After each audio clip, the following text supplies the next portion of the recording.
Our supply chain partners are crucial to our success, and we would like to thank you for your valued contributions to our company. We ask for your attention during the following brief training video that will walk you through one of the primary methods Crenlo utilizes to communicate demand to your company, Crenlo Supply Chain Schedules.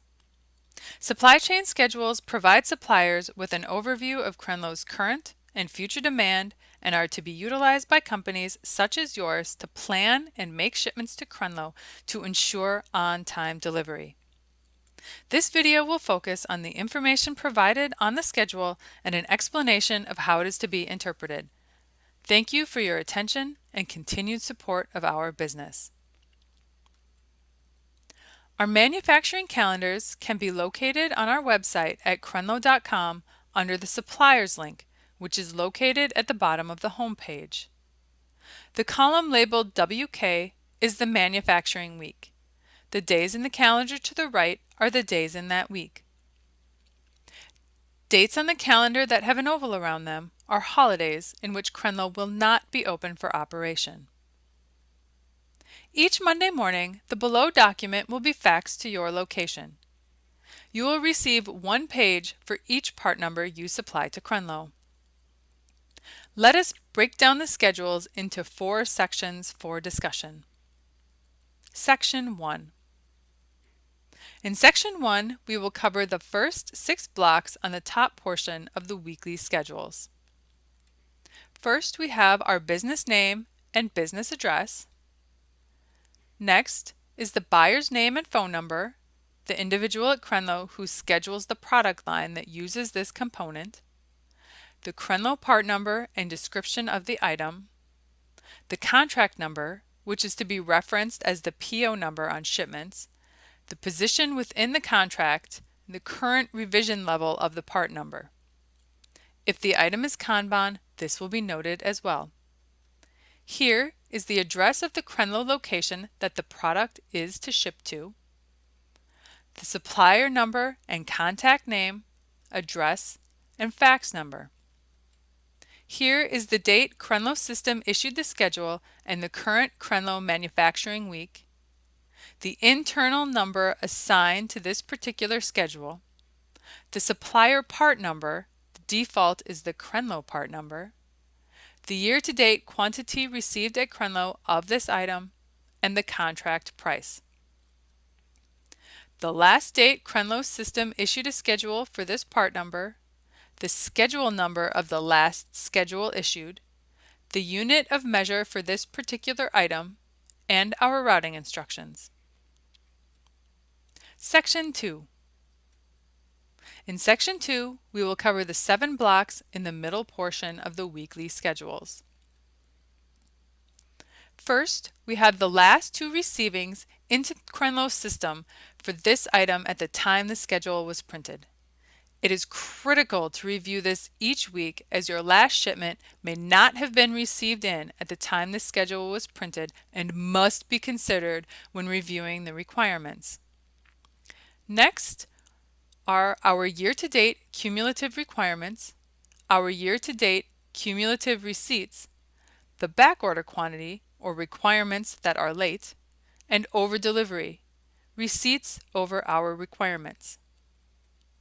Here is the year and week which corresponds to the Crenlo manufacturing calendar, the requirement type, released is product that is authorized to be shipped to Crenlo. Our delivery parameters are 5 days early and 0 days late.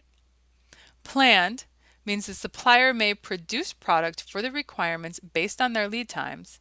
Do not ship against planned requirements. And immediate, which are requirements that are past due.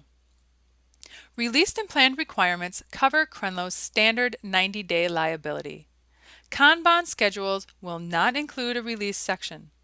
Individual POs will be placed for releases of Kanban items. Here is a running total of the parts needed for released and planned requirements. This is to assist with the total number of parts the supplier can run for our requirements based on our lead time. For example, the quantity of the requirements in the weeks circled in red totals 71 pieces. which corresponds to the cumulative to deliver total circled in green. This reflects any changes in the schedule from the prior week's schedule. For example, if you look at week 12, it reflects the requirement was increased by 31 pieces on this week's schedule compared to last week's schedule. And if you look at week 14, it reflects the requirement was reduced by 1 piece on this week's schedule compared to last week's schedule. And here we have the specific day of the week that parts are needed at Crenlo, the due date. Requirements may appear on any or all days of the business week. Planned requirements will remain in the Monday column until they are released, and immediate requirements will also remain in the Monday column. For example, if you shipped 28 pieces week 11 based on last week's release and they do not show received in at this time, you can now apply those 28 pieces to the 55 pieces due week 12. This would mean you would only need to ship 27 additional pieces to satisfy the week 12 requirement.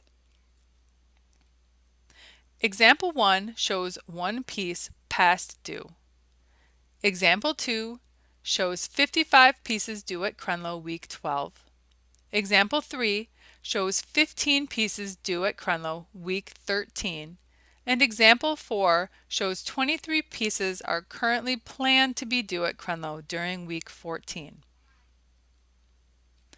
All released requirements on our schedules reflect the due dates to Crenlo, and it is extremely critical that you consider the transit time from your location to Crenlo to ensure on-time delivery.